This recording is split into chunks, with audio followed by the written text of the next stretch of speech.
Ingenting har inbyggd betydelse eller mening, utan allting är på en fundamental nivå neutralt.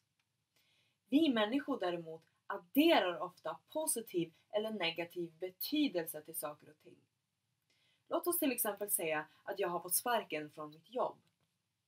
Då skulle jag kunna addera en negativ betydelse till den egentligen neutrala händelsen och säga att jag har fått sparken måste betyda att jag är värdelös. Det måste betyda att jag är dålig på det jag gör. Det måste betyda att jag är totalt hopplöst förlorad. Eller så skulle jag kunna addera positiv betydelse till den här händelsen och säga att jag har fått sparken betyder att jag har en chans att skaffa ett nytt jobb som passar mig bättre och som är roligare. Det betyder att jag kommer få testa på någonting nytt. Det betyder att det här gamla jobbet kanske ändå inte var för mig. Det handlar helt enkelt om hur vi böjer våra tankemönster och vad vi väljer att fokusera våra tankar på. Eller om vi är riktigt badass och om vi är redo för det så skulle vi kunna ge saker och ting neutral betydelse, alltså ingen betydelse alls. Det handlar om att sluta ladda saker och ting med positiv eller negativ värdering utan istället bara vara helt närvarande med vad som än existerar i nuet. Vi har ett kollektivt mönster i vårt samhälle att ge emotionell smärta och vissa känslor negativt laddad betydelse.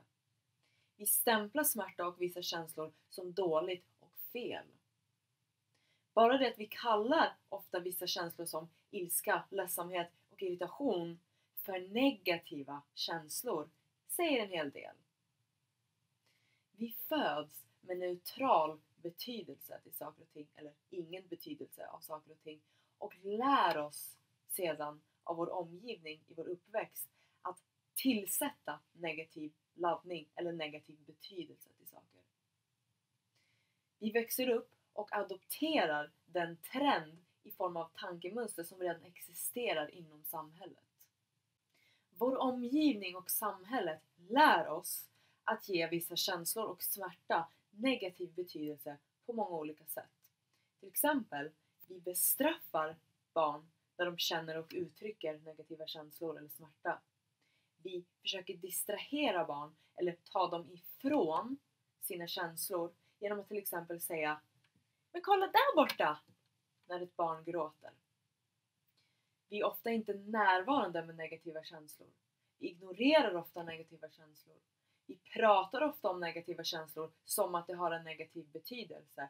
Och vi ger varandra och våra barn och oss själva meddelandet att det inte är okej eller acceptabelt att känna och uttrycka negativa känslor och smärta. Och vi värderar negativa känslor och smärta som mindre värdefulla än positiva känslor.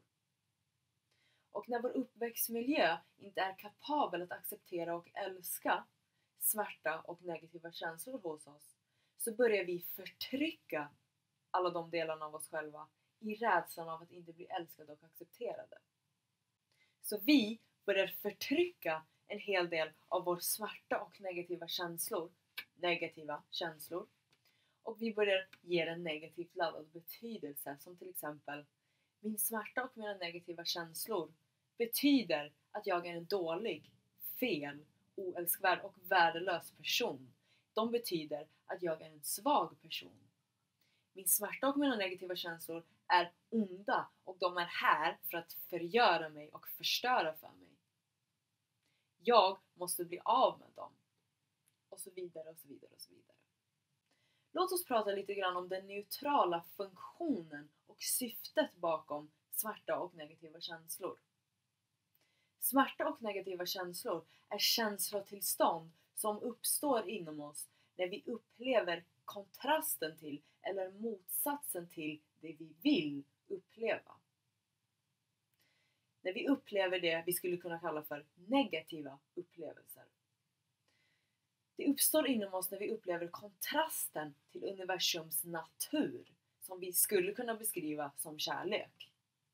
Så när vi då upplever brist av kärlek eller motsatsen till kärlek, så kommer det kännas som smärta eller negativa känslor inom oss. Känslor är helt enkelt naturliga konsekvenser som efterföljer tankemönster och händelser eller handlingar. Så det finns ett enormt syfte bakom smärta och negativa känslor.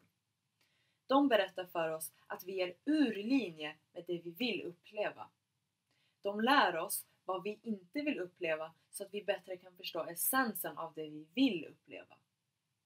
Vi vill till exempel inte uppleva bristen av kärlek. Vi vill uppleva kärlek.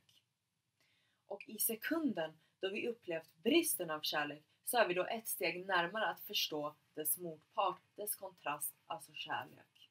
Utan smärta och negativa känslor kan vi bokstavligen inte uppleva, uppfatta eller förstå vad lycka och positiva känslor är.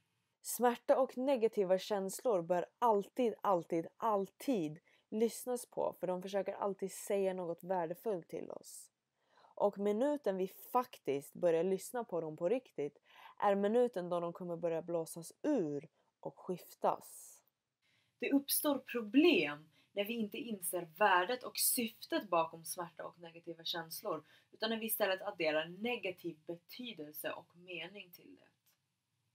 Det som händer är att vi istället börjar förtrycka det, förskjuta det, ignorera det och göra motstånd till det istället för att gå igenom det. Och vad händer när vi gör motstånd till smärta och negativa känslor? Jo, det blir förtryckt negativ energi i våra undermedvetna.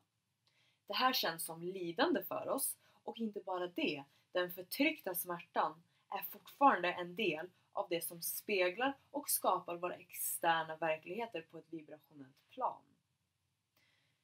Den förtryckta smärtan och de negativa känslorna är fortfarande frekvenser som kommer att attrahera externa verkligheter som vibrerar i liknande typ av frekvenser. När vi förtrycker smärta och överger delar av oss själva på det sättet så blir vi frakturerade. Våra medvetanden bokstavligen splittras och vi känner oss som motsatsen till hela inombords. Jag skulle säga att det inte är en händelse i sig som gör att vi blir frakturerade och traumatiserade. Det beror på hur vi ser på en händelse, men framför allt till vilken grad vi tillåter oss själva att vara totalt närvarande med och tillåter oss själva att gå igenom fullt de negativa känslorna, traumat eller smärtan som en viss händelse tillför, som blir konsekvensen av en viss händelse. Det är det som avgör till vilken grad vi blir frakturerade och till vilken grad vi kommer bära med oss trauma i fortsättningen av våra liv. Min uppfattning är till exempel att många vilda djur som inte har lärt sig att addera negativ betydelse till smärta och negativa känslor hanterar traumatiska händelser och negativa känslor på ett helt annat sätt än vi som lärt oss att addera negativ mening till det. Istället så tillåter de sig själva att vara totalt närvarande och gå igenom negativa känslor som en negativ händelse tillför direkt. De kanske till och med står och skakar för att de är så närvarande med sina känslor. Och sen så blir de fria från det. De har gått igenom det. Det fastnar inte i deras emotionella kroppar, utan de har förlöst det på en gång. De här tankemönstren av att tillsätta smärta och negativa känslor negativ betydelse har satt sina fotspår inom samhället. Det finns en attityd inom samhället att vi bara vill se det positiva inom oss själva och andra. Det är lite den här le genom allt-attityden. Le, även fast du mår så jävla dåligt att du bara vill försvinna från världen. Det är nyckeln till livet. Le! Men här är grejen. Om vi nu använder metaforen av att le genom allt. Om jag säger till mig själv att jag behöver le, trots att jag kanske vill falla ner på knä och gråta, så säger jag till mig själv att ledsamhet har mindre värde och mindre syfte än att le. Varför är det mer okej för mig att le i det här ögonblicket än att gråta, om gråt är min autentiska sanning just nu? Det är att missa det vackra med, och det är att missa syftet med ledsamheten.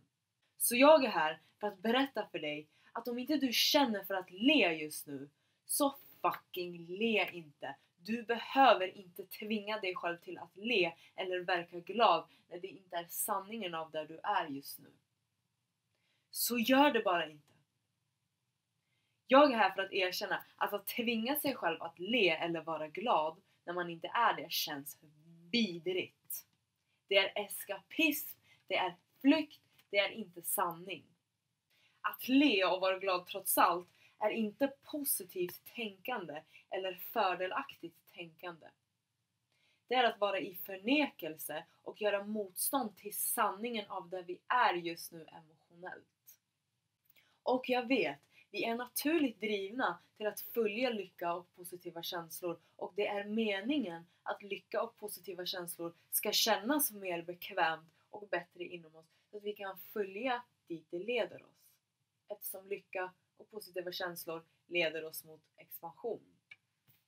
Men vi är också här för att uppleva kontrast. Vi är här för att uppleva smärta och rädsla.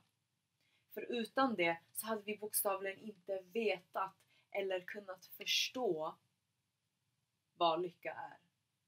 Och om vi inte tillåter oss att gå igenom det utan istället förtrycker det, så kommer vi att lida. Och dessutom, vi missar the whole point and beauty of life. Och om jag nu skulle ge ännu ett argument till varför det är ganska ofördelaktigt att ge smärta och negativa känslor negativ betydelse, så hade det varit det här. Kolla på exakt alla bebisar i världen sedan historiens början. Alla bebisar skriker och gråter typ hela tiden. Ska vi då säga att det är någonting fel och dåligt på exakt alla bebisar för att de skriker och gråter? Eller ska vi börja inse att det är en naturlig del av den mänskliga upplevelsen och sluta ge en negativ betydelse? När vi ger smärta och negativa känslor positiv betydelse så kan det hjälpa oss att falla in i känslorna istället för att göra motstånd till dem. Det är mycket lättare att ta sig igenom en panikattack när vi inte tänker att den är här för att absolut slita oss i stycken, så att säga. Så låt oss komma fram till några positiva betydelser av smärta och negativa känslor just nu. Att känna smärta och negativa känslor betyder att jag får känna och uttrycka vad jag vill. Det betyder att jag är fri. Det betyder att jag är utan hämningar. Det betyder att jag är levande.